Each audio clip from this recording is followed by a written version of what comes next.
Friends, welcome back to my YouTube channel. ಎಲ್ಲರೂ ಹೇಗಿದ್ದೀರಾ? I hope ಎಲ್ಲರೂ ಚೆನ್ನಾಗಿದ್ದೀರಾ ಅಂತ. ವರ್ಷಕ್ಕೊಂದ್ಸಲ ಸಿಗೋ ಈ ಗಿಣ್ಣ ಹಾಲನ್ನ ಬಳಸ್ಕೊಂಡು ತುಂಬ ಸುಲಭವಾಗಿ ಮನೆಯಲ್ಲಿ ಸಕ್ಕರೆ ಬಳಸ್ದೆ, ಡ್ರೈ ಫ್ರೂಟ್ಸ್ನ ಬಳಸ್ದೆ, ತುಪ್ಪನ ಬಳಸ್ದೆ ಈಸಿಯಾಗಿ ಮಾಡೋದು ಹೇಗೆ ಅಂತ ತೋರಿಸ್ಕೊಡ್ತಾ ಇದ್ದೀನಿ. ಎಲ್ಲೂ ವಿಡಿಯೋನ ಸ್ಕಿಪ್ ಮಾಡದೆ ಪೂರ್ತಿಯಾಗಿ ವಿಡಿಯೋನ ನೋಡಿ. ಹಾಗಿದ್ರೆ ಬನ್ನಿ ಮಾಡೋದು ಹೇಗೆ ಅಂತ ನೋಡ್ಕೊಂಡು ಬರೋಣ. ಪ್ಯಾನ್ ಬಿಸಿ ಆಗೋದಕ್ಕೆ ಇಟ್ಟಿದ್ದೀನಿ. ಪ್ಯಾನ್ ಬಿಸಿ ಆದಮೇಲೆ 1 ಕಪ್ ಆಗುವಷ್ಟು ಕಡಲೆ ಬೀಜನ ಹಾಕ್ಕೊಳ್ತಾ ಇದ್ದೀನಿ. ಕಡಲೆ ಬೀಜನ ಮೀಡಿಯಂ ಫ್ಲೇಮಲ್ಲಿಟ್ಟು ಚೆನ್ನಾಗಿ ಪರ್ಫೆಕ್ಟಾಗಿ ಹುರ್ಕೊಳ್ಬೇಕು. ಅಂದರೆ ಸಿಪ್ಪೆ ಎಲ್ಲ ಬಿಡಬೇಕು. ಈ ರೀತಿ ನಾವು ಹುರ್ಕೊಂಡ್ರೆ ನಮಗೆ ಕರೆಕ್ಟಾಗಿ ರೆಸಿಪಿಗೆ ಕಡಲೆ ಬೀಜ ಫ್ರೈ ಆಗಿದೆ ಅಂತ. ಇವಾಗ ಅದನ್ನು ಪಕ್ಕಕ್ಕೆ ಎತ್ತಿಟ್ಕೋತಾ ಇದ್ದೀನಿ. ಸಿಪ್ಪೆ ಎಲ್ಲ ಬಿಡಿಸಿ ತೆಗೆದಿಟ್ಕೋಬೇಕು. ಈಗ ಅದೇ 1 ಕಪ್ಪಲ್ಲಿ ನಾನು ಒಂದು ಕಡಲೆನ ಸೇರಿಸ್ಕೋತಾ ಇದ್ದೀನಿ. ಕಡಲೆ ಸ್ವಲ್ಪ ಬಿಸಿ ಆದರೆ ಸಾಕು. ಇವಾಗ ಅದೇ ಕಪ್ಪಲ್ಲಿ ನಾನು ಬಿಳಿ ಎಳ್ಳನ್ನು ತಗೊಳ್ತಾ ಇದ್ದೀನಿ. ಬಿಳಿ ಎಳ್ಳನ್ನು ಕೂಡ ನಾರ್ಮಲ್ ಆಗಿ ಕಲರ್ ಚೇಂಜ್ ಆಗೋವರೆಗೂ ಫ್ರೈ ಮಾಡಿಕೊಂಡ್ರೆ ಸಾಕಾಗತ್ತೆ. ಇದನ್ನೆಲ್ಲನೂ ಎತ್ತಿಟ್ಕೊಂಡು ಇವಾಗ ನಾನು ಮೀಡಿಯಮ್ ಸೈಜು ಒಂದು ಅರ್ಧ kg ಆಗುವಷ್ಟು ರವೆನ ತಗೊಂಡಿದ್ದೀನಿ. ಮೀಡಿಯಮ್ ರವೆ ಆದರೆ ಸಾಕಾಗತ್ತೆ, ಚಿರೋಟಿ ರವೆನ ತಗೊಳ್ಬೇಡಿ. ಮಾಡುವಾಗ ಅಷ್ಟೊಂದು ಚೆನ್ನಾಗಾಗಲ್ಲ ಈ ಸ್ವೀಟು. ಸೊ ಹಾಗಾಗಿ ಮೀಡಿಯಮ್ ರವೆನ ತಗೊಂಡ್ರೆ ಪರ್ಫೆಕ್ಟಾಗಿ ಈ ಸ್ವೀಟ್ಗೆ ರೆಡಿ ಆಗುತ್ತೆ. ನೋಡಿ, ಇದು ಕೂಡ ಕಲರ್ ಚೇಂಜ್ ಆಗಬೇಕು. ಅಲ್ಲಿವರೆಗೂ ನಾವು ಮೀಡಿಯಮ್ ಫ್ಲೇಮಲ್ಲಿ ಇಟ್ಕೊಂಡು ಚೆನ್ನಾಗಿ ಹುರ್ಕೊಳ್ಳೋಣ. ಬಿಳಿ ಎಳ್ಳು ಆಪ್ಷನಲ್ ಅಷ್ಟೇ. ನಿಮಗೆ ಕಪ್ಪೆಳ್ಳಿದೆ ಅಂತಂದರೆ ಅದನ್ನು ಕೂಡ ಯೂಸ್ ಮಾಡ್ಕೊಳ್ಬೋದು. ಇವಾಗ ನೋಡಿ, ನಾನು ಫ್ರೈ ಮಾಡಿ ಇಟ್ಕೊಂಡಿರುವಂತಹ ಐಟಮ್ಸ್ನೆಲ್ಲನೂ ತೋರಿಸ್ತಾ ಇದ್ದೀನಿ. ಹಾಗೆ ಇದಕ್ಕೆ ಏನೆಲ್ಲ ಐಟಮ್ಸ್ ಬೇಕು ಅಂತಲೂ ಕೂಡ ತೋರಿಸ್ತಾ ಇದ್ದೀನಿ. ಒಟ್ಟು ನಾನು ಇಲ್ಲಿ 3 ಅಚ್ಚು ಬೆಲ್ಲನ ತಗೊಂಡಿದ್ದೀನಿ. ನಿಮಗೆ ಎಷ್ಟು ಬೇಕೋ ಅಷ್ಟು ಕ್ವಾಂಟಿಟಿಲಿ ನೋಡಿಕೊಂಡು ಸ್ವೀಟ್ ಪ್ರಕಾರ ನೀವು ಮಾಡ್ಕೊಳ್ಬೋದು. ಹೆಚ್ಚಾಗೂ ನಿಮಗೆ ಸ್ವೀಟ್ ಜಾಸ್ತಿ ಇಷ್ಟಪಡ್ತೀನಿ ಅಂದರೆ 1 ಅಚ್ಚು ಜಾಸ್ತಿನೇ ಸೇರಿಸ್ಕೊಳ್ಬೋದು. ನಾನಿಲ್ಲಿ 3 ಕಪ್ ಆಗೋಷ್ಟು ಬೆಲ್ಲನ ತಗೊಂಡಿದ್ದೀನಿ. ಮೈಲ್ಡಾಗಿ ಸ್ವೀಟ್ ಇದ್ರೆ ಸಾಕಾಗತ್ತೆ. ಸೊ ಹಾಗಾಗಿ ನನಗೆ 3 ಅಚ್ಚು ಸಾಕಾಗತ್ತೆ. ಈಗ ಅದೇ ಪ್ಯಾನ್ಗೆ ನಾನು ಉಳಿದಿರೋ ಹಾಲು ಅಂದರೆ ಗಿಣ್ಣಲ್ಲೆಲ್ಲನೂ ಕೂಡ ಸೇರಿಸ್ಕೊತಾ ಇದ್ದೀನಿ. ನಾನು ಯಾವುದೇ ರೀತಿಲಿ ನೀರು ಆ್ಯಡ್ ಮಾಡಿಲ್ಲ. ಎಷ್ಟು ಗಟ್ಟಿಯಾಗಿದೆ ಹಾಲನ್ನ ಅಷ್ಟೇ ಗಟ್ಟಿಯಾಗಿ ನಾನು ಹಾಲನ್ನ ತಗೊಂಡಿದ್ದೀನಿ. ನಿಮಗೆ ಬೇಕು ಅಂತಂದರೆ ನೀರನ್ನು ಕೂಡ ಆ್ಯಡ್ ಮಾಡ್ಕೊಳ್ಬೋದು. ಸ್ವಲ್ಪ ಅಂದರೆ 1 ಗ್ಲಾಸ್ ಆಗುವಷ್ಟು ನೀರನ್ನ ಆ್ಯಡ್ ಮಾಡ್ಕೊಳ್ಬೋದು. ಇಲ್ಲ ಅಂತಂದರೆ ನಾರ್ಮಲ್ ಮಿಲ್ಕ್ ಇರುತ್ತಲ್ಲ, ಸೊ ಬೇಕ್ರಿಲಿ ಸಿಗೋ ಹಾಲು, ಆ ಟೀ ಮಾಡ್ಕೊಂಡು ಕುಡಿತೀವಲ್ಲ ಆ ಹಾಲನ್ನು ಕೂಡ ನಾವಿಲ್ಲಿ 1 ಗ್ಲಾಸ್ ಹಾಲನ್ನ ಸೇರಿಸ್ಕೊಳ್ಬೇಕಾಗತ್ತೆ. ನಾನಿಲ್ಲಿ ಯಾವುದೇ ರೀತಿ ಹಾಲನ್ನ ಸೇರಿಸ್ಕೊಂಡಿಲ್ಲ, ನೀರನ್ನು ಕೂಡ ಸೇರಿಸ್ಕೊಂಡಿಲ್ಲ. ನನಗೆ ಸಾಕಾಗತ್ತೆ ಸ್ವೀಟು. ಸೊ ಹಾಗಾಗಿ ನಾನಿಲ್ಲಿ ಗಿನ್ಗೆ ಹಾಲು ಏನು ಸಿಕ್ಕಿತ್ತು ಅಷ್ಟು ಹಾಲನ್ನ ಹಾಕೊಂಡಿಲ್ಲಿ ಲೈಟಾಗಿ ಬಿಸಿನ ಮಾಡ್ಕೊಳ್ತಾ ಇದ್ದೀನಿ. ಅಂದರೆ ನೋಡಿ, ಈ ರೀತಿ ಒಡ್ಕೊಳ್ಬೇಕು ಹಾಲು. ಆ ರೀತಿ ಒಡ್ಕೊಳ್ಳೋ ತನಕ ನಾವು ಮೀಡಿಯಂ ಫ್ಲೇಮಲ್ಲಿ ಇಟ್ಕೊಂಡು ಈ ಥರ ಕೈ ಬಿಡ್ದೇನೆ ತಿರ್ಕೋತಾ ಇರಬೇಕು. ಅಂದರೆ ಒಂದು 10 ರಿಂದ 15 ನಿಮಿಷ ಈ ಥರ ಮಿಕ್ಸ್ನ ಮಾಡ್ಕೊಳ್ತಾ ಇದ್ರೆ ನಮಗೆ ತಳ ಹಿಡಿಯಲ್ಲ. ಸೊ ನೀಟಾಗಿ ಹಾಲು ಒಡ್ಕೊಳ್ಳುತ್ತೆ. ನೋಡ್ತಾ ಇರ್ಬೋದು, ಹಾಲು ಚೆನ್ನಾಗಿ ಕುದೀತಾ ಇದೆ. ಈ ಟೈಮಲ್ಲಿ ನಾನು ಒಂದು 2 ಅಚ್ಚು ಆಗುವಷ್ಟು ಬೆಲ್ಲನ ಸೇರಿಸ್ಕೊತಾ ಇದ್ದೀನಿ. ಯಾಕೆ ಅಂದರೆ ಸ್ವೀಟು ನಾನು ನೋಡಿಕೊಂಡು 1 ಅಚ್ಚು ಬೆಲ್ಲನ ಸೇರಿಸ್ಕೊತೀನಿ. ಸೊ ಹಾಗಾಗಿ ಇಲ್ಲಿ ಫಸ್ಟು 2 ಅಚ್ಚು ಬೆಲ್ಲನ ಪುಡಿ ಮಾಡಿಕೊಂಡು ಸೇರಿಸ್ಕೊತಾ ಇದ್ದೀನಿ.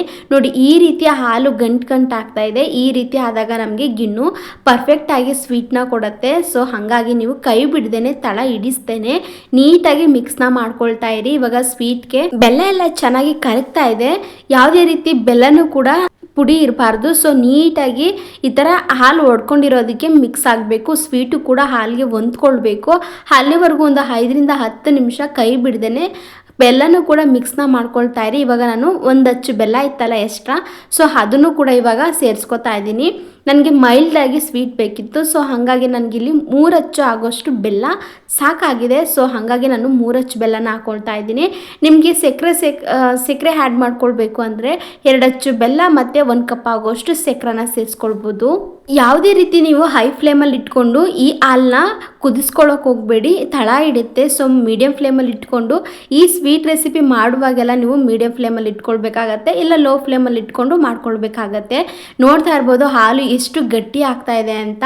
ಸೊ ಇವಾಗ ನಾನು ಯಾಲಕ್ಕಿ ಪುಡಿನ ಸೇರಿಸ್ಕೊತಾ ಇದ್ದೀನಿ. ಒಂದು 3 ರಿಂದ 4 ಯಾಲಕ್ಕಿ ಪುಡಿನ ಮಾಡಿಕೊಂಡು ಸೇರಿಸ್ಕೊತಾ ಇದ್ದೀನಿ. ನಿಮಗೆ ಯಾಲಕ್ಕಿ ಫ್ಲೇವರ್ ಇಷ್ಟ ಇಲ್ಲ ಅಂತನೋರು ಸ್ಕಿಪ್ ಮಾಡಿಕೊಂಡು ಲವಂಗ ಕೂಡ ಸೇರಿಸ್ಕೊಳ್ಬೋದು. ತುಂಬಾ ಟೇಸ್ಟ್ ಕೊಡುತ್ತೆ ಅದು ಕೂಡ. ನೋಡಿ, ಇವಾಗ ಇದರಲ್ಲಿ ಹಾಲಲ್ಲಿ ಇದ್ದಿದ್ದ ನೊರೆ ಎಲ್ಲ ಹೋಗ್ತಾ ಇದೆ. ನಾನು ಎಷ್ಟು ಕೈ ಬಿಡ್ದೇನೆ ಎಷ್ಟು ಚೆನ್ನಾಗಿ ಗಟ್ಟಿ ಆಗ್ತಾ ಇದೆ ಅಂತ ನೋಡಿ ಹಾಲು. ಇಲ್ಲಿವರೆಗೂ ನಾನು ಫ್ರೈನ ಮಾಡ್ಕೊಳ್ತಾ ಇದ್ದೀನಿ, ಹಾಗೆ ಕುದಿಸ್ಕೊತಾ ಇದ್ದೀನಿ. 20 ನಿಮಿಷ ನಮಗೆ ಹಾಲು ಚೆನ್ನಾಗಿ ಗಟ್ಟಿ ಆಗೋದಕ್ಕೆ ಟೈಮ್ನ ತಗೊಂಡಿದೆ. ಇವಾಗ ನಾವು ಹುರಿದಿಟ್ಕೊಂಡಿರುವಂತಹ ಐಟಮ್ಸ್ನೆಲ್ಲನೂ ಕೂಡ ಸೇರಿಸ್ಕೊಳ್ಳೋಣ. ಫಸ್ಟು ಕಡಲೆ ಬೀಜ ಮತ್ತು ಕಡಲೆ ಮತ್ತು ಕಾಯಿ ಪೀಸ್ನ ಸೇರಿಸ್ಕೊತಾ ಇದ್ದೀನಿ. ಹಾಗೆ ನಾವು ಎಳ್ಳು ಕೂಡ ಹುರಿದಿಟ್ಕೊಂಡಿದ್ವಲ್ಲ, ಬಿಳಿ ಎಳ್ಳು, ಅದನ್ನು ಕೂಡ ಸೇರಿಸ್ಕೊತಾ ಇದ್ದೀನಿ. ನೋಡಿ, ಈ ರೀತಿ ಮಿಕ್ಸ್ನ ಮಾಡ್ತಾ ಇರಬೇಕು. ಲೈಟಾಗಿ ತಿರ್ಕೊಳ್ಳಿ, ಇಲ್ಲ ಅಂತ ಅಂದರೆ ಕಡಲೆ ಬೀಜ ಎಲ್ಲ ಮೆತ್ತಗಾಗತ್ತೆ. ಸೊ ಒಂದು 2 ನಿಮಿಷ ಈ ಥರ ಮಿಕ್ಸ್ ಆಗಬೇಕು. ಎಳ್ಳು, ಕಾಯಿ ಮತ್ತು ಕಡಲೆ ಬೀಜ ಇದೆಲ್ಲ ಮಿಕ್ಸ್ ಆದಮೇಲೆ ನಾವು ರವೆನ ಹಾಕ್ಕೊಳ್ಬೇಕಾಗತ್ತೆ. ನೋಡಿ ಈ ರೀತಿ ಕುದಿ ಬರಬೇಕು. ಆವಾಗ ನಾವು ರವೆನ ಹಾಕ್ಕೊಂಡಾಗ ಯಾವುದೇ ರೀತಿ ಗಂಟಾಗೋದಿಲ್ಲ. ಸೊ ನೀಟಾಗಿ ಮಿಕ್ಸ್ ಆಗುತ್ತೆ. ಹಸಿ ತೆಂಗಿನಕಾಯಿ ಪೀಸಸ್ ಇದೆ ಅಂದರೂ ಕೂಡ ಸೇರಿಸ್ಕೊಳ್ಬೋದು, ಅಥವಾ ಕೊಬ್ಬರಿ ಇದೆ ಅಂತಂದರೂ ಒಣ ಕೊಬ್ಬರಿನೂ ಪೀಸ್ನ ಕೂಡ ಸೇರಿಸ್ಕೊಳ್ಬೋದು. ಆಪ್ಷನಲ್ಲಿ ನಿಮಗೆ ಯಾವುದೇ ರೀತಿ ಇದಕ್ಕೆ ಕ್ವಾಂಟಿಟಿಲೇ ಮಾಡ್ಕೊಳ್ಬೇಕು ಅನ್ನೋದು ಏನಿಲ್ಲ. ಹೆಚ್ಚಾದರೂ ಪರವಾಗಿಲ್ಲ, ಕಡಿಮೆ ಆದರೂ ಪರವಾಗಿಲ್ಲ. ಈ ಸ್ವೀಟು ತುಂಬಾ ಚೆನ್ನಾಗಿರುತ್ತೆ. ಶುಗರ್ ಇರೋರು ಕೂಡ ಬೆಲ್ಲದ ಸ್ವೀಟ್ ಆಗಿರೋದ್ರಿಂದ ಈ ಸ್ವೀಟ್ನ ಆರಾಮಾಗೆ ತಿನ್ಬೋದು. ನಿಮಗೆ ಬೆಲ್ಲ ಇಷ್ಟ ಆಗಲ್ಲ ಅಂತಂದರೆ ಸ್ಕಿಪ್ ಮಾಡಿಕೊಂಡು ಸಕ್ಕರೆಲೂ ಕೂಡ ಮಾಡ್ಕೊಳ್ಬೋದು. ಇದಕ್ಕೆ ನಾನು ಯಾವುದೇ ರೀತಿ ತುಪ್ಪ ಆಗಿರಲಿ, ಎಣ್ಣೆ ಆಗಿರಲಿ, ಡ್ರೈ ಫ್ರೂಟ್ಸ್ ಆಗಿರಲಿ ಯಾವುದೇ ರೀತಿ ಸೇರಿಸ್ಕೊಂಡಿಲ್ಲ. ಕಡಲೆ ಬೀಜ ಎಲ್ಲ ತುಂಬ ಚೆನ್ನಾಗಿರೋದ್ರಿಂದ ಇದರಲ್ಲೇ ನಾನು ಸ್ವೀಟ್ನ ಮಾಡ್ಕೊಳ್ತಾ ಇದ್ದೀನಿ. ನೋಡಿ ರವೆನ ಹಾಕೊಂಡ್ಮೇಲೆ ಒಂದು ಅರ್ಧ kg ರವೆಯಲ್ಲಿ ನನಗೆ ಚಿಕ್ಕ ಕಪ್ಪಲ್ಲಿ 1 ಕಪ್ ಆಗಿದೆ ಅಷ್ಟೇ. ನಮಗೆ ಅರ್ಧ kg ರವೆ ಏನು ಬೇಕಾಗಿಲ್ಲ. ನಾನು ಅಳತೆಗಿರಲಿ ಅಂತ ಒಂದು ಅರ್ಧ kg ಆಗೋಷ್ಟು ರವೆನ ಹುರಿದು ಪಕ್ಕಕ್ಕೆ ಎತ್ತಿಟ್ಕೊಂಡಿದ್ದೆ, ಎಮರ್ಜೆನ್ಸಿಗೆ ಹಾಕೊಳ್ಳೋದಕ್ಕೆ ಬೇಕಾಗತ್ತೆ ಅಂತ. ಸೊ ಇಲ್ಲಿ ಒಂದು ಚಿಕ್ಕ ಕಪ್ಪಲ್ಲಿ 1 ಕಪ್ ಆಗೋಷ್ಟು ರವೆ, ಮೀಡಿಯಮ್ ರವೆನ ಹಾಕ್ಕೊಂಡಿದ್ದೀನಿ. ನೋಡಿ ಕೈ ಬಿಡ್ದೇ ರವೆ ಎಲ್ಲ ಚೆನ್ನಾಗಿ ಗಂಟಿಲ್ದೇ ಮಿಕ್ಸ್ ಆಗಿದೆ. ಈ ರೀತಿ ನಾವು ಒಂದು 5ರಿಂದ 10 ನಿಮಿಷ ಲೋ ಫ್ಲೇಮಲ್ಲಿಟ್ಟು ಪ್ಲೇಟ್ನ ಮುಚ್ಕೊಂಡು ಬೇಯಿಸ್ಕೊಳ್ಬೇಕಾಗತ್ತೆ. ಹಾಗೆ ಯಾರೆಲ್ಲ ಫಸ್ಟ್ ಟೈಮ್ ನಮ್ಮ ಚಾನಲ್ನ ವಿಸಿಟ್ ಮಾಡಿದ್ದೀರಾ, ಹಾಗೆ ಈ ರೆಸಿಪಿನ ನೋಡ್ತಾ ಇದ್ದರೆ ಸಬ್ಸ್ಕ್ರೈಬ್ ಮಾಡಿಕೊಂಡು ಹಾಗೆ ಪಕ್ಕದಲ್ಲಿರೋ ಬೆಲ್ಲೈಕನ್ ಕೂಡ ಕ್ಲಿಕ್ ಮಾಡ್ಕೊಳ್ಳಿ. ನಾನು ಹಾಕುವಂತಹ ಸ್ವೀಟ್ ರೆಸಿಪಿ ಅಥವಾ ನಾನ್ ವೆಜ್ಜು, ವೆಜ್ ರೆಸಿಪಿ ಎಲ್ಲ ರೆಸಿಪಿ ನೋಟಿಫಿಕೇಷನ್ ಫಸ್ಟು ನಿಮಗೆ ಬರುತ್ತೆ.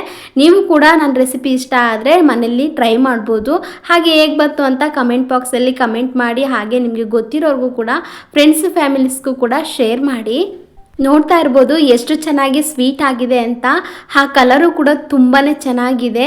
ಬೇಕು ಅಂತಂದರೆ ಲೈಟಾಗಿ 1 ಸ್ಪೂನ್ ಆಗುವಷ್ಟು ತುಪ್ಪನ ಸೇರಿಸ್ಕೊಳ್ಬೋದು, ಇಲ್ಲ ಅಂದರೆ ಹಾಗೇ ತಿನ್ಬೋದು. ಯಾವುದೇ ರೀತಿ ಸ್ವೀಟು ಬೇಕ್ರಿಲಿ ಸಿಗುತ್ತಲ್ಲ ಮಿಲ್ಕ್ ಸ್ವೀಟು, ಸೊ ಅದೇ ರೀತಿ ಸ್ವೀಟು ನಮಗೆ ಟೇಸ್ಟ್ನ ಕೊಡುತ್ತೆ.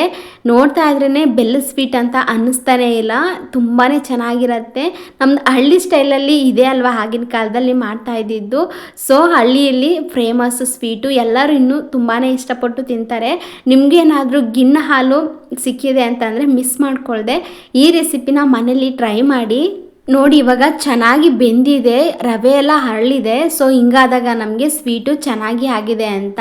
ಬೇಕು ಅಂತ ಅಂದರೆ ಇದನ್ನೆಲ್ಲನೂ ತಣ್ಣಗಾಗೋದಕ್ಕೆ ಬಿಟ್ಟು, ನಿಮಗೆ ಸ್ವೀಟ್ದು ಟ್ರೇ ಇದ್ದರೆ ಅದಕ್ಕೆ ತುಪ್ಪನ 1 ಸ್ಪೂನ್ ತುಪ್ಪನ ಹಾಕ್ಕೊಂಡು ಅಚ್ಚನ ಮಾಡ್ಕೊಳ್ಬೋದು. ಅಂದರೆ ಸ್ವೀಟ್ನ ಪೀಸ್ ಆಗಿ ಕಟ್ ಮಾಡ್ಕೊಳ್ಬೋದು, ಅಥವಾ ಈ ಥರ ಬೌಲ್ಗೆ ಹಾಕ್ಕೊಂಡು ಹಾಗೆ ಕೂಡ ತಿನ್ಬೋದು.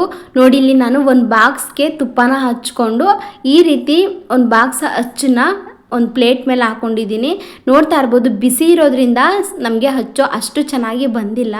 ನಮಗೆ ತಣ್ಣಗಾದ್ಮೇಲೆ ಈ ರೀತಿ ಪರ್ಫೆಕ್ಟಾಗಿ ಕಟ್ ಮಾಡಿಕೊಂಡ್ರೆ ಪೀಸ್ ರೀತಿ ನಮಗೆ ತಿನ್ನೋದಕ್ಕೆ ಸಿಗತ್ತೆ. ನಾನು ಕೂಡ ಇಲ್ಲಿ ಒಂದು 5-6 ಪೀಸ್ ಆಗೋಷ್ಟು ಕರೆಕ್ಟಾಗಿ ಕಟ್ನ ಮಾಡ್ಕೊಳ್ತಾ ಇದ್ದೀನಿ. ಹಾಗೆ ನಿಮಗೇನಾದರೂ ಹೊಸ ರೆಸಿಪಿ ಬೇಕು ಅಂತಂದರೆ ಕಮೆಂಟ್ ಬಾಕ್ಸಲ್ಲಿ ತಿಳಿಸ್ಬೋದು. ಮುಂದೆ ಬರೋ ವಿಡಿಯೋದಲ್ಲಿ ನಿಮಗೆ ಬೇಕಾಗಿರೋ ರೆಸಿಪಿ ವಿಡಿಯೋಸ್ನ ಶೇರ್ ಮಾಡ್ತಾ ಇರ್ತೀನಿ. ಹಬ್ಬ ಹೇಗಿದ್ರು ಬಂತಲ್ವ, ಭೀಮನ ಅಮಾವಾಸ್ಯೆ ಹೇಗಿದ್ರು ನಾಳೆ ಇದೆ.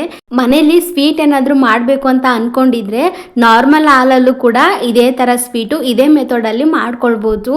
ನೋಡಿ ಎಷ್ಟು ಚೆನ್ನಾಗಿದೆ. ಮನೇಲಿ ಏನಾದರೂ ಸ್ವೀಟ್ ಬೇಕು ಅಂತ ಅಂದರೆ ಈ ರೀತಿನ ಮಾಡಿಕೊಡಿ, ತುಂಬ ಇಷ್ಟಪಟ್ಟು ತಿಂತಾರೆ.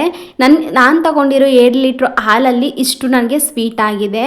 ಇಷ್ಟು ತನಕ ನಾನು ವಿಡಿಯೋ ನೋಡಿ ಸಪೋರ್ಟ್ ಮಾಡಿದ್ದಕ್ಕೆ ಥ್ಯಾಂಕ್ಸ್. ಹಾಗೆ ಥ್ಯಾಂಕ್ಸ್ ಫಾರ್ ವಾಚಿಂಗ್. ಸಿಗೋಣ ಮುಂದಿನ ವಿಡಿಯೋದಲ್ಲಿ. ಬಾಯ್, ಟೇಕ್ ಕೇರ್.